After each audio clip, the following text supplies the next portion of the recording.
বিছনাল্লাত ৪৮তম সভা মহোৎসৱৰ শুভাৰম্ভ। ৰঙিয়াৰ বিছনাল্লাস্থিত নপাম সত্ৰত তিনিদিনীয়া কাৰ্যসূচীৰে ৪৮তম বাৰোৱাৰী সভা মহোৎসৱ অনুষ্ঠিত হয়। তদুপলক্ষে ধৰ্মধ্বজা উত্তোলনেৰে প্ৰথম দিনৰ কাৰ্যসূচী শুভাৰম্ভ কৰা হয়। দিনৰ ভাগত ভাগৱত শোভাযাত্ৰা আৰু সন্ধিয়া বন্তি প্ৰজ্বলন, আৰিয়া প্ৰজ্বলন কাৰ্যসূচী ৰূপায়ণ কৰা হয়। নিশা নাগাৰ নাম আয়োজন কৰা হয়। দ্বিতীয় দিনৰ কাৰ্যসূচীৰ নিশা কাবেৰী নাট্যদলে নাট পৰিৱেশন কৰা হয়। আনহাতে অন্তিম দিনৰ আকৰ্ষণীয় কাৰ্যসূচী ৰূপে অনুষ্ঠিত কৰা হ'ব জুবিন গাৰ্গ সোঁৱৰণী সাংস্কৃতিক সন্ধিয়া। জনপ্ৰিয় কণ্ঠশিল্পী মৰ্মিতা মিত্ৰই উক্ত কাৰ্যসূচীত সাংস্কৃতিক অনুষ্ঠান পৰিৱেশন কৰিব। শ্ৰী শ্ৰী গোপাল গোহাঁইৰ ৪৮তম বাৰোৱাৰী সভা মহোৎসৱৰ আজি প্ৰথম দিনৰ কাৰ্যসূচী।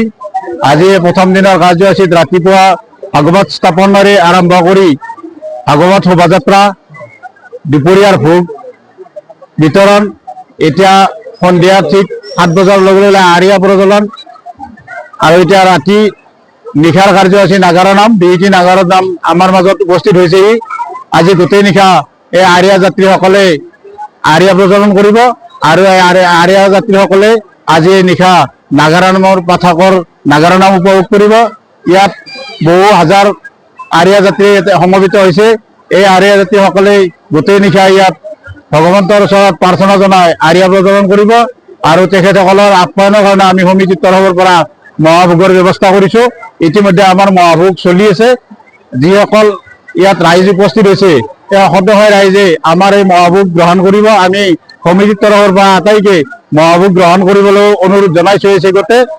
আৰু অহাকাইলৈ আমাৰ দ্বিতীয় কাৰ্যসূচী, পৰহি তৃতীয় কাৰ্যসূচী, আমি তিনিদিনীয়া কাৰ্যসূচীৰে এই অনুষ্ঠানটি অনুষ্ঠিত কৰিছো। আমাৰ শেষৰ কাৰ্যসূচী আছে সাংস্কৃতিক সন্ধিয়া। এই সাংস্কৃতিক সন্ধিয়া আমাৰ বিশেষ কাৰ্যসূচী হিচাপে আমি মৰ্মিতা মিত্ৰক আমি গীত মাতৰ শৰাই আগবঢ়াবলৈ আমন্ত্ৰণ জনাইছো। তেখেতে যথা সময়ত উপস্থিত হ'ব। গতিকে আমি সদয় ৰাইজৰ এই আটাইকেইদিনৰ কাৰ্যসূচীতে সহায় সহযোগেৰে উপস্থিতি শ্ৰদ্ধাৰে কামনা কৰিছো। ধন্যবাদ।